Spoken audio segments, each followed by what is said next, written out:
천사의 아침 방문을 찾아오신 여러분을 환영합니다.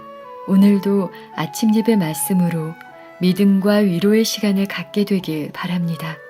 성도 여러분 안녕하십니까?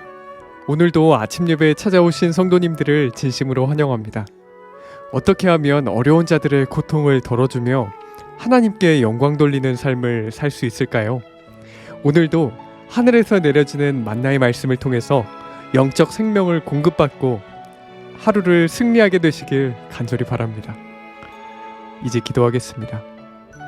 하늘에 계신 아버지, 광야에서 날마다 만나를 내려주셨던 것처럼 우리에게 날마다 말씀을 주셔서 감사합니다. 오늘도 우리에게 주시는 말씀을 감사와 기쁨으로 받고 죄와 유혹을 이길 수 있도록 인도하여 주시옵소서. 오늘도 권면해 주시는 목사님께 성령 충만함을 허락하여 주시옵시고 말씀을 듣는 모든 성도들이 말씀에 순종하는 열매가 맺힐 수 있도록 도와주시옵소서. 예수님의 이름으로 기도드립니다. 아멘. 안녕하십니까 성도 여러분. 오늘 아침에 또 하늘에서 내려오는 만나를 우리가 나누도록 하겠습니다. 오늘 본문 말씀의 제목은 어려운 자들의 고통을 경감시키는 성도들에 대한 말씀입니다. 오늘 말씀 묵상은 마태복음 25장에 나오는 양과 염소의 비유입니다. 양과 염소는 말세 기독교회 안에, 교회 안에 나타나는 두 무리를 말하는 것입니다. 오늘날 교회 안에 양이 있고 염소가 있다는 것입니다. 예수께서 재림하실 때 이 두 무리가 있는데 누가 구원받을 것이라고 했나요? 양으로 분류된 사람들이 구원받을 것이라고 말씀하신 것입니다. 자, 오늘 본문 성경절 읽겠습니다. 임금이 대답하여 가라사대 내가 진실로 너희에게 이르노니 너희가 여기 내 형제 중에 지극히 작은 자 하나에게 한 것 같이 곧 내게 한 것이니라. 마태복음 25장 40절에 나오는 말씀입니다. 예수께서는 가장 작은 자 위치에 당신 자신을 두시겠다고 했습니다. 그리고 그 작은 자를 우리가 어떻게 대하고 취급하는가에 따라서 우리를 양인지 염소인지 구분하시겠다는 것입니다. 이 말씀은 참으로 엄숙한 말씀이죠. 우리 주변에 가장 가난하고 어려운 자들, 그들이 바로 예수 그리스도 자신이라고 지금 예수께서 말씀하시는 것입니다. 자, 본문을 읽으면서 생각해 보죠. 예수님을 따른다고 공언하는 사람들이 자신의 값비싼 의복을 볼 때 그 위에 하나님의 손가락이 입었으나 벌거벗음이라고 기록한 말씀을 볼 수만 있다면 그들이 그렇게 행하지는 않을 텐데. 자, 여기 값비싼 의복에 대한 말씀이 나오죠. 성도 여러분, 우리는 그리스도인은 단정하고 우아한 옷차림을 해야 합니다. 그러나 지나치게 비싸거나 사치스러운 옷을 입으면 안 되는 것입니다. 왜냐하면 내가 갖고 있는 재물은 내 것이 아니고 하나님의 것이기 때문에 그런 것입니다. 우리의 재물을 함부로 사용하면 안 된다는 것입니다. 성도 여러분, 우리는 이 세상을 그리스도의 편지가 돼서 살아야 하는 사람들입니다. 그래서 먹든지 마시든지 무엇을 하든지 우리의 겉모습과 옷차림까지 하나님께 영광을 돌리는 모습으로 살아야 한다는 것입니다. 본문 읽겠습니다. 그들이 자신들의 집에 값비싼 장식과 그림과 가구에 내어 쫓긴 자들을 내 집으로 데려오라라고 새겨진 그 하나님의 메시지를 볼 수만 있다면 그들이 그렇게 행하진 않았을 텐데, 풍성한 음식이 놓인 탁자가 있는 거실에서 하나님의 손가락은 굶주린 자에게 내 떡을 나누어 주어야 하지 않겠느냐라고 기록하셨다. 모든 사람 곧 늙은이와 젊은이들로 하여금 주님의 청지기가 되는 일이 경한 가벼운 문제가 아니라고 생각하게 하라. 주님의 돈이 값비싸고 호화스러운 치장에 이기적으로 낭비되고 있는 반면 가난한 사람들과 압제받은 자들은 궁핍한 상태에 놓여 있다. 자, 우리가 우리 주변에 있는 어렵고 궁핍한 자들을 모른 척하고 우리 자신의 삶에 많은 돈을 사용하는 그 문제를 지금 경고하고 있는 것입니다. 물론 이 말씀은 우리의 가정을 단아하고 고상하게 단장하고 가꾸는 것을 하지 말라는 뜻이 아닙니다. 긍휼과 자비의 정신이 없이 살아가는 모습을 경고하는 것이죠. 예수께서는 인자의 때는 롯의 때와 같을 것이라고 했죠. 그 말씀은 이 마지막 시대가 소돔성처럼 될 것이라는 경고입니다. 자, 소돔성이 어땠습니까? 우리가 잘 아는 대로 동성연애가 난무했죠. 그런데 이 성경은 소돔성의 죄를 또 하나 지목하고 있는 것입니다. 그 죄가 무엇일까요? 그것은 에스겔서 16장 49절에 나옵니다. 에스겔서 16장 49절. 네 아우 소돔의 죄악은 이러하니 그와 그 딸들에게 교만함과 식물의 풍족함과 태평함이 있음이며 또 그가 가난하고 궁핍한 자를 도와주지 아니하며. 소돔의 죄가 무엇입니까? 풍부하고 먹을 것이 많았는데 교만해서 가난하고 궁핍한 자를 도와주지 않았다는 것입니다. 성도 여러분, 소돔은 비옥한 땅이었습니다. 먹을 것이 풍부했습니다. 그러나 가난하고 어려운 자들을 도와주지 않았다는 것입니다. 소돔의 정신은 이것입니다. 나와 내 가족만 잘 먹고 잘 살면 되다. 나는 주지도 않고 받지도 않겠다 하는 정신이 소돔의 죄였습니다. 성도 여러분, 소돔성의 시민들은 염소였던 것입니다. 그들은 돈의 노예로 살아가는 염소였습니다. 그래서 궁핍하고 어려운 자들을 보아도 외면했던 것입니다. 본문을 읽겠습니다. 오 모든 사람이 하나님은 사람을 차별 대우하지 않는 분이심을 기억한다면 그들이 그렇게 행하진 않았을 텐데.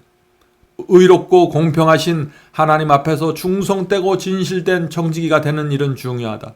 하나님의 법은 모든 사람이 자신의 수중에 들어온 모든 돈을 어떻게 사용했는지 책임을 묻으신다. 하나님께서 무엇을 책임을 물으신다고요? 우리의 돈을 어떻게 사용했는지 묻겠다는 것입니다. 왜냐하면 주께서는 사람들을 당신의 대리자로 삼아 세상의 고통을 경감하고자 하시기 때문이다. 사람이 주님께서 맡겨주신 재물을 사장하거나 이기적으로 사용한다면 그것은 자신의 영혼을 파멸하는 일이 될 것이다.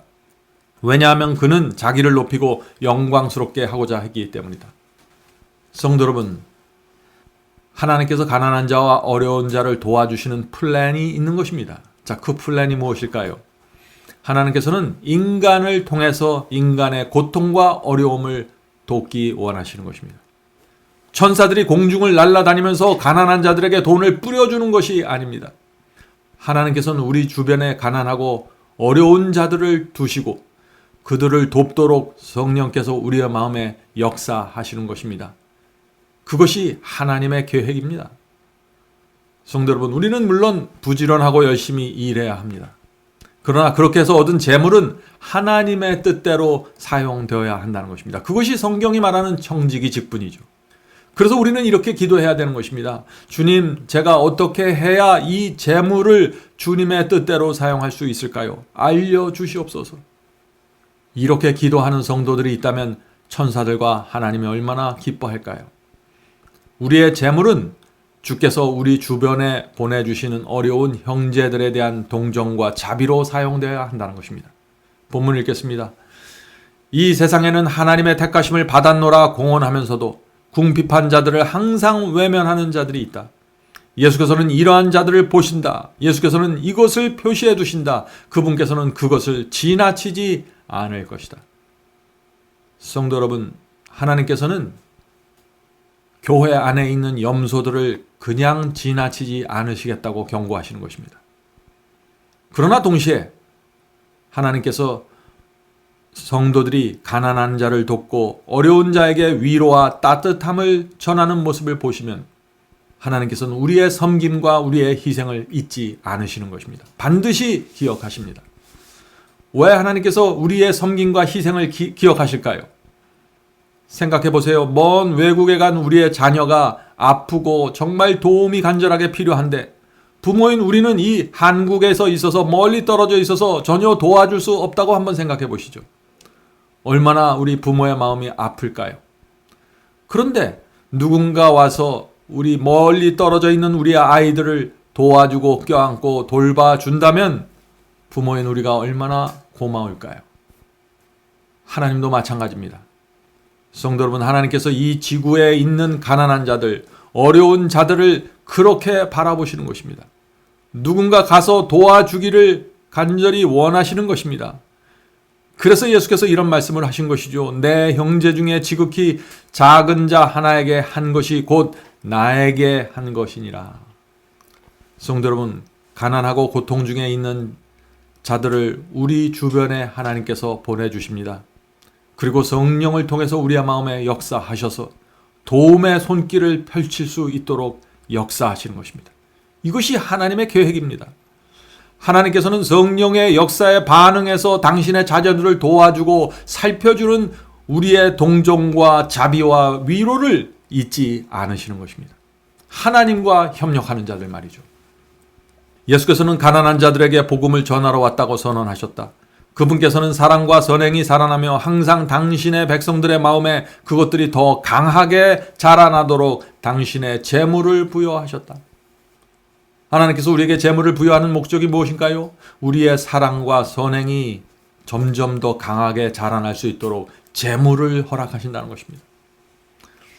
마지막 날에 있을 보상의 분배는 우리의 실제적인 자선에 대한 의문에 대한 답을 줄 것이다.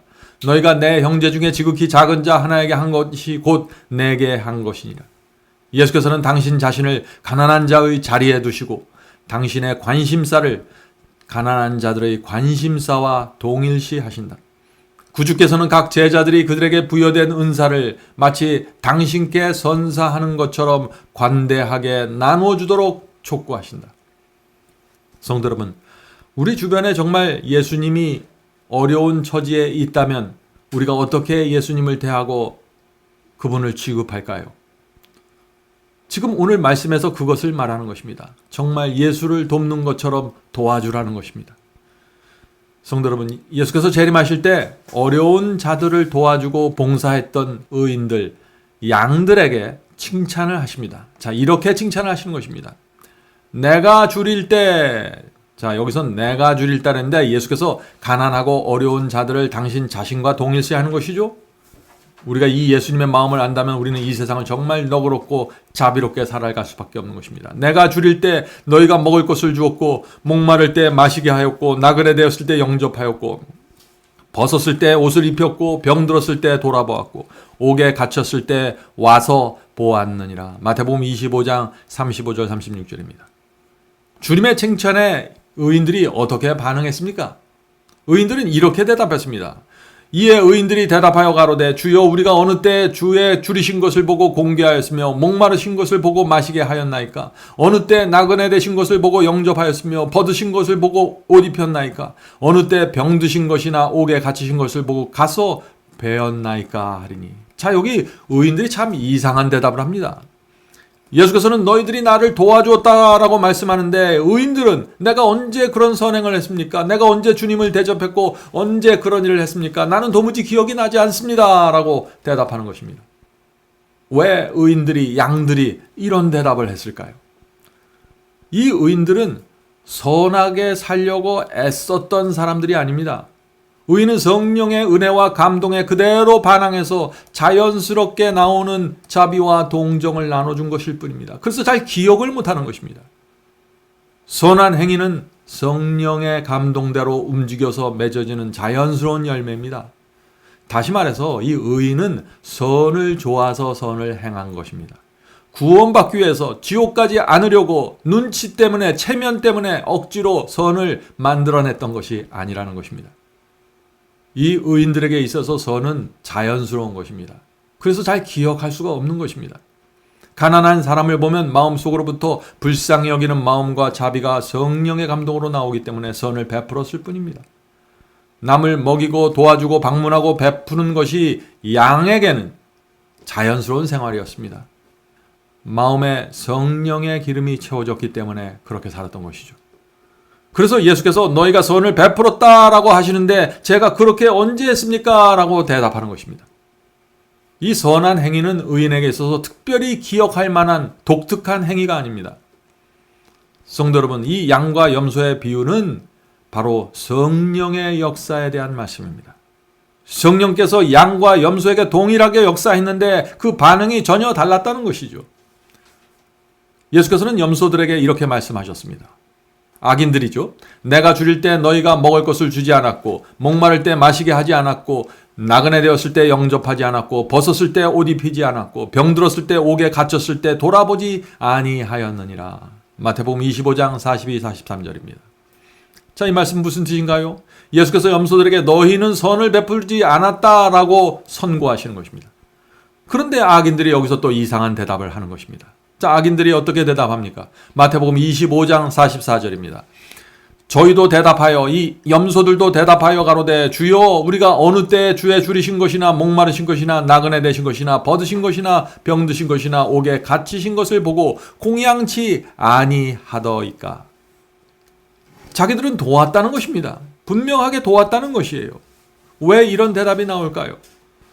예수께서는 선을 베풀지 않았다고 하는데 염소들은 내가 선을 베풀었습니다. 내가 얼마나 많이 불쌍한 사람들을 도와주었는데요. 어려운 자들에게 적선을 베풀었는데 주님 왜 그것을 모르십니까? 내가 교회에 얼마나 많이 헌금했고 교인들을 도와주었는데 주님 왜 그것을 기억하지 못하십니까? 라고 항의하는 것입니다. 참 이상하죠? 양은 기억하지 못하는 선을 염소들은 정확하게 기억하고 있는 것입니다. 왜 그럴까요? 악인들은 자기 속에 없는 동정과 자비를 만들어내서 도와주었기 때문에 정확하게 기억하는 것입니다. 교회에서 누구를 도와주라고 하니까 주변 사람들의 눈치를 보면서 체면상 도와주었던 것입니다. 그래서 기억하는 것입니다. 내가 교회에서 어떤 직책을 갖고 있으니까 선을 베풀었던 것입니다. 자비가 염소에게는 특별한 행위였기 때문에 모두 기억하는 것입니다. 성도 여러분, 우리가 자비를 베풀 때 왜 자비를 베푸나요? 하나님께서 지금 그것을 물어보시는 것입니다. 성도 여러분, 이 양과 염소의 차이는 선을 행한 양의 차이가 아닙니다. 차이는 성령께서 호소하고 감동하셨을 때 어떻게 반응했는가가 차이가 되는 것입니다. 주님을 믿는다고 말하는 사람들의 문제를 파헤치고 그 밑바닥까지 내려가 보면은 결국 무슨 문제가 드러나냐면은 성령의 기름의 문제가 나타나는 것입니다. 성령의 은혜의 기름이 없기 때문에 일어나는 문제가 바로 양과 염소의 차이라 하는 것입니다. 성도 여러분, 오늘 우리가 이 말씀을 살펴보면서 나는 성령의 기름이 부족하구나, 성령의 기름이 없구나 라고 실망하시지 마시기 바랍니다. 우리가 간절한 마음으로 주님의 인도하심을 따라가기 원하면은 하나님께서는 인도해 주십니다. 우리가 원하는 만큼 빨리빨리 변화되고 이루어지지 않을지라도 성령께서 우리에게 진리를 보여주시고 빛을 주실 때 그것을 붙잡고 굴복하고 따라가는 영혼들, 그런 영혼들에게 하나님께서 성령을 주셔서 우리의 인생 속에 성령의 은혜와 기름을 공급해 주시는 것입니다. 우리는 인생이라는 시간을 통해서 그것을 계속해서 배우게 될 것입니다. 그래서 결국에는 하늘이 인정하는 경험을 무엇인지 우리가 알고 깨닫게 될 것입니다. 이제 기도하겠습니다. 하늘에 계신 저희들의 아버지, 결국 모든 것은 성령의 은혜였고 성령의 역사였습니다. 저희가 나누고 베푼 것도 저희의 행위가 아니라 성령께서 저희의 마음에 선한 충동을 주시고 감동을 주셔서 저희의 주머니를 열고 저희의 시간을 내서 도와주었던 것입니다. 주여, 모든 것은 하나님의 은혜였습니다.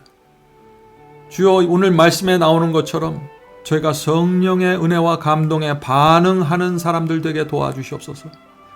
그래서 예수께서 이 땅에 오셨을 때 너희가 양으로 살았다는 하늘의 선고를 들을 수 있도록 도와주시옵소서. 하늘에 계신 아버지, 이 세상 저희가 가진 것을 마음껏 나눠주고 도와주고 보살피면서 살 수 있도록 도와주시옵소서. 우리 주변에 하나님의 특별한 섭리에 의해서 보내주는 억울한 자들, 어려운 자들을 우리가 살펴주고 껴안아 줄 수 있도록 도와주시옵소서.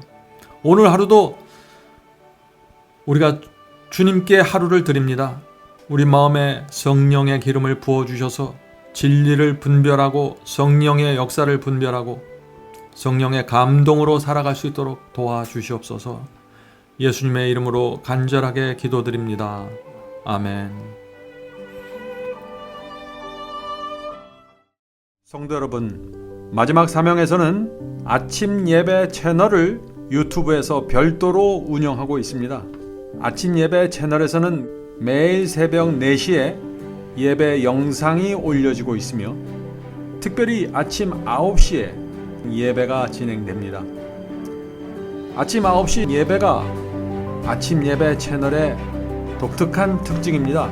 원하시는 분들은 유튜브에서 아침 예배 채널을 별도로 구독 신청하여 주시면 저희와 함께 아침마다 예배 드릴 수 있습니다.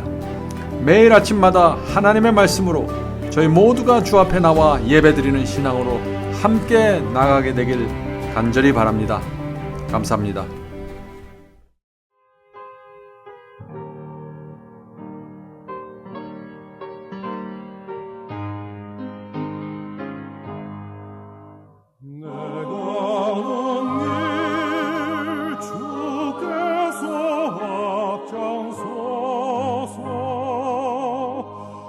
사랑의 손길로 인도하네.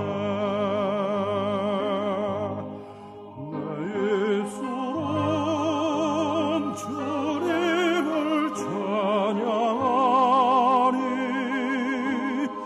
날마다 기쁨 충만하네.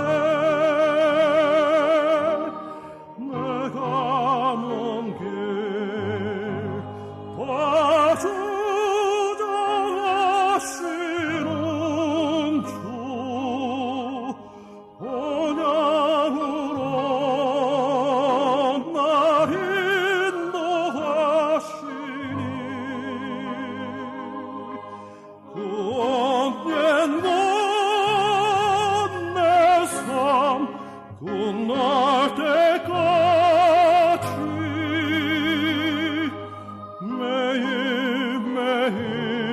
매일매일 나 주만 따르리.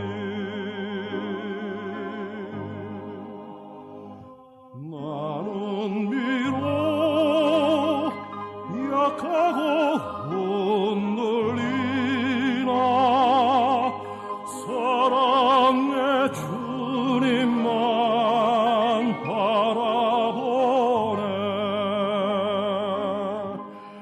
내 주님은 내 곁에 늘 계시니 내 믿음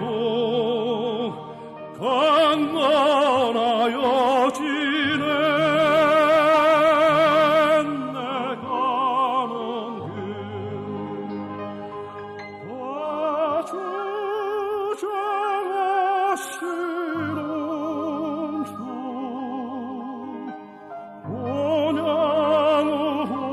본향으로 날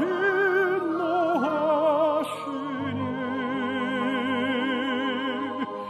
그 언젠가 내 삶 끝날 때까지 매일매일 나 주